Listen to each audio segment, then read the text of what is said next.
Hey guys, so Life is Strange Reunion is here, and Tech Nine has done a pretty bold move this time. They have brought back the most loved characters of the Life is Strange franchise, Max Caulfield and Chloe Price.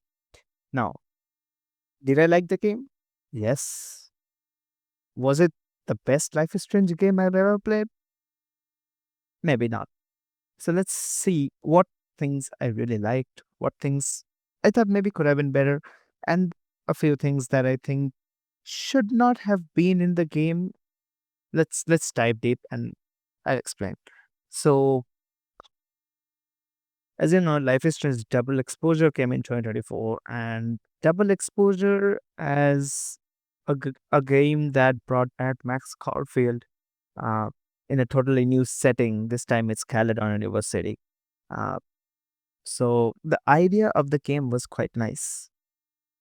Bringing back Max Caulfield, if you know, Life is Strange Remastered came a few years back, and people have really liked that game. And people have been wanting a return of Max Caulfield. So, as you know, Life is Strange Remastered came uh, a few years back, and Life is Strange Remastered just gave everybody a fresh look on the game that made it all possible. Life is Strange universe that created it. And yeah, definitely the Life is Strange Remastered was a beautiful move, I will say, because people who have played the game in 2015, they were longing to, return to the franchise, to the, OG Life is Strange universe. But the thing is, what happened after that is Life is Strange Double Exposure, which actually brought back Max Caulfield in a new setting this time. And on the first boot, I really thought that, okay, this is a very nice setting. Max Caulfield, now a full fledged photographer, teacher, professor. That setting I really like. The thing is, she has a new friend now. And I think the character of Safi has been quite well portrayed. Sometimes it feels like Safi uh, kind of plays like a villain. Sometimes she's angry with Max. Sometimes she's trying to breaking in her home or something. And I think it was good. And the shapeshift idea that Deck Nine has put through in her character, I really liked it. Now, overall, I will say if I talk about Life is Strange Double Exposure, I will say it's a very good game. I mean, some people maybe might have been wanting something else with Double Exposure with the Max's background story. Definitely, there were some writings that I thought might have gone better. For example, in the Chloe ending, if you choose to save Chloe, then they have a fight, and now they're living separately. I mean, this is kind of a very weird way to separate these. I mean, you just kill an entire city just to save one person, and you just leave her like that. I mean, that's kind of weird if you ask me, but it's fine. What matters is Life is Strange has always been a game where you don't have to play the older games to understand anything about the current game. So it's basically standalone titles, you can say, with returning characters. And Life is Strange Double Exposure, I had to make sure that whatever ending you chose in Life is Strange, the first game, it stuck and it mattered. So if you choose to save Chloe, you will get messages from Chloe. I mean, she never replies because that would be a lot of work for something that is not in the game. Chloe was never part of the game. But here's the thing, I think what Life is Strange developers, Deck 9, what they thought is bringing back Chloe too. And definitely they can't bring back Chloe like that. So what they chose is to write a game, Double Exposure, do something with it, create a plot, and then you just use that plot to make another new game where Chloe will be present. So you have to do something so that Chloe comes back. And that is what they did, I think, with the reunion when it launched. They had the idea of reunion well before they launched it, during the development of Double Exposure, I believe. And this merging timeline feature that they showed in Double Exposure, that actually helped them to write the story of reunion, which was their basic target, I would say. But here comes reunion, and reunion brings back Chloe Price thanks to the timeline merge that happened. And the point is, reunion as a game, if you just think about the game, reunion is quite a nice game. But the problem with Reunion is that it cannot be termed as a standalone game. If you see, Reunion starts in the first scene as a recap. I have never seen, I don't remember any Life is Strange games that has so much of a recap that you just, it's better to play the older games before playing this at this point of time. What's the point in just starting this game if you just need to know so much overwhelming details uh, before starting the game? It shares so much from double exposure. It doesn't feel like a new game at this point. And also, this game features some bold decision making. Chloe Price is back, regardless of what you do in the Life is Strange main game. You just sacrifice Chloe, Chloe is back. You sacrifice Arcadia Bay, Chloe is back. The problem with this is this drastically reduces the weight. That's what I feel. That this drastically reduces the weight of the choice you take in the first game. It doesn't matter at this point of time. You know, after 8 years, she'll be back, whatever happens. Chloe never dies in Reunion. So Chloe will always be by Max at the end. So feel free to sacrifice Chloe.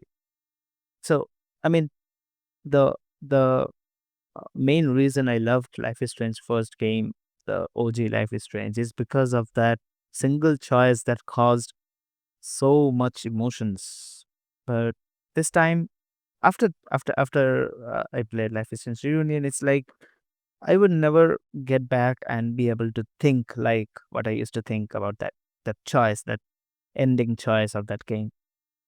As much as people wanted to Chloe and Max together, sometimes it's better to just leave legends around. You just don't touch them for good.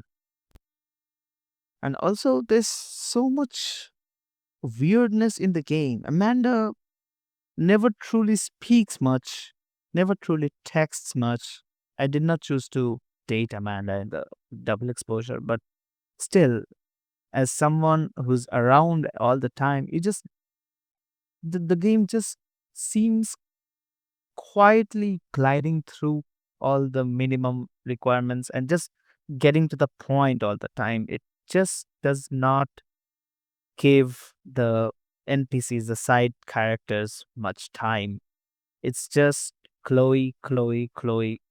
I know it's fine. This game was supposed to be about Chloe, but it's also supposed to be about other Life is Strange characters. It's supposed to be about Moses. Moses was there, but Moses doesn't seem like a much detailed character. I mean, far less than what I would expect a protagonist to be. For example, we know so much about Chloe, but in these two games, I think we know much less about Moses than we know about Chloe from one game. And also Safi. Safi's character has been such a weird transformation. It's got such a weird transformation from double exposure to reunion. Safi is just sometimes acting weird, but okay. There's no diamond in the game, which feels like one character less. They felt probably they have to develop one less character that's good for them. Maybe I don't know. The main problem with Reunion is that it's just about Chloe, Chloe, Chloe. It's just about their romance, their cases that the game gave twice the opportunity to kiss Chloe, which is kind of weird. I've played a lot of Life is Strange games, and I think generally in Life is Strange games we have at least two options. Like for example, in Double Exposure we had Vin, we had Manda. Life is Strange OG, we had Chloe, we had Warren as a love interest. And also, this game just feels like a deja vu. Moses being like Warren, Yasmin being like Joyce, Chloe being Chloe as usual. Joey being same as Frank. It's basically kind of comes to place with the main game all of a sudden. I mean, coming round and round and round. So the ending of Life is Strange reunion was also kind of, I think it was made a bit quick. It just they rushed it. It doesn't matter whether you choose to burn the photo, whether Chloe chooses to burn the photo or not. Max just stays together for some time, maybe, and if Chloe does not burn the photo, then Max may rewind time and just leave this timeline's Chloe alone. But yeah, I don't see any like weighty choices in this game, to be honest. I mean, the game just has a very cool setting. A fire breaks down due to a protest and all, which is so nice. But the way they did, they wrapped up the game, it feels like something they had missed. There could have been so much more opportunities that they could have experimented with this. And Chloe's arrival is also kind of an L for me because Chloe just comes. She just doesn't remember much about the ending you don't choose. She doesn't remember it. Max is just glad that Chloe is back. Arcadia Bay is back.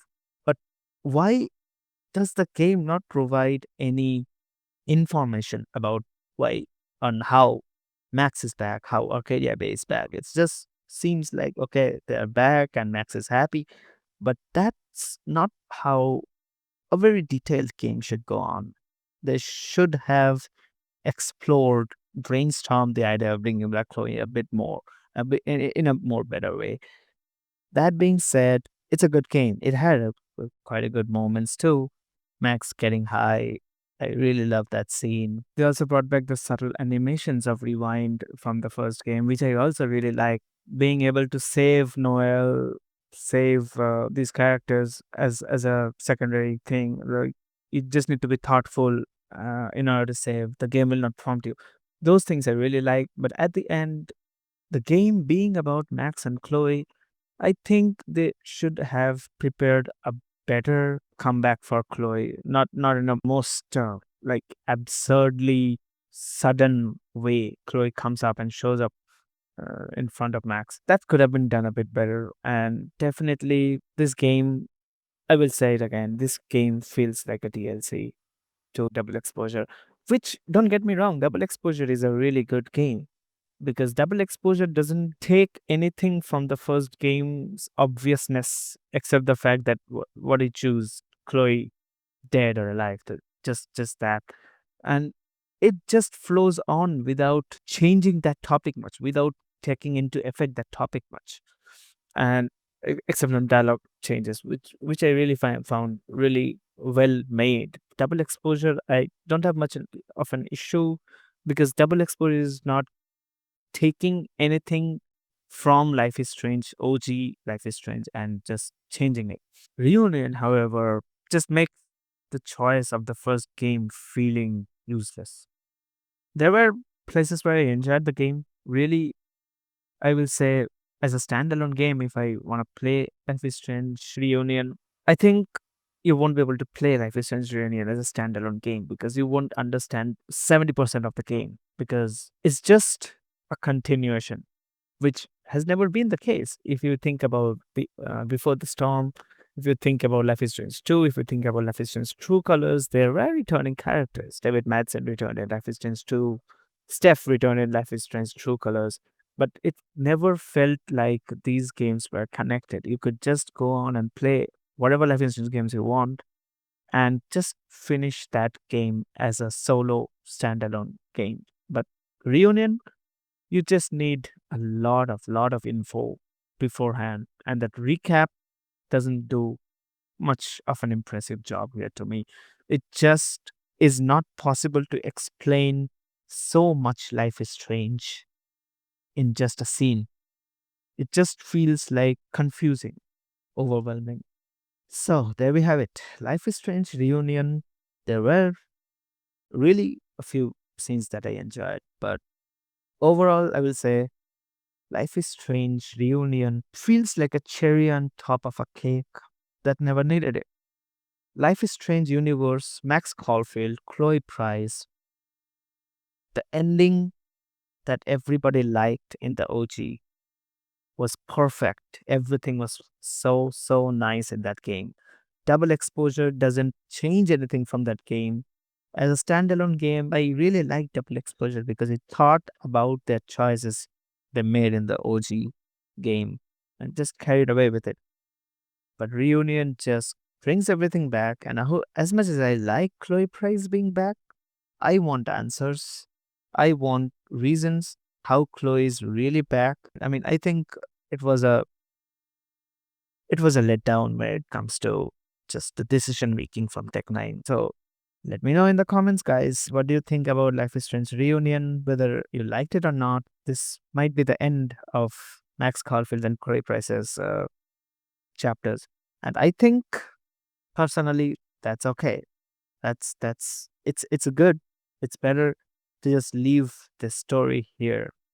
If you want more of Max Caulfield, just play these games again and again. That will give you a better, more amount of fun than just getting another title and ruining what you already know about the franchise. So, Life is Strange Reunion, if I want to give ratings to the game, I will definitely say the best thing I liked about the game is definitely the soundtrack, Double Exposure, especially really like the background music, Snapping the Turtles music, the jukebox songs. I really like them. They really thought about that. I will definitely also praise the graphics of the game, the setting of the game. Caledon University really shines. Max's room feels so nice to walk around, just exploring stuff. In the third, I will say the game's endings and the choices were not the best, but definitely the fact that you know these characters, it will definitely leave an impact. So, was it a mistake to bring Max Caulfield in the game? No. But Chloe Price, maybe, because I think that could have been done in a better way instead of just how they did it. So thanks for watching, guys. Leave a like and let me know in the comments what you guys think about Life is Strange Reunion and Life is Strange Double Exposure. I'll leave you to that. See you later.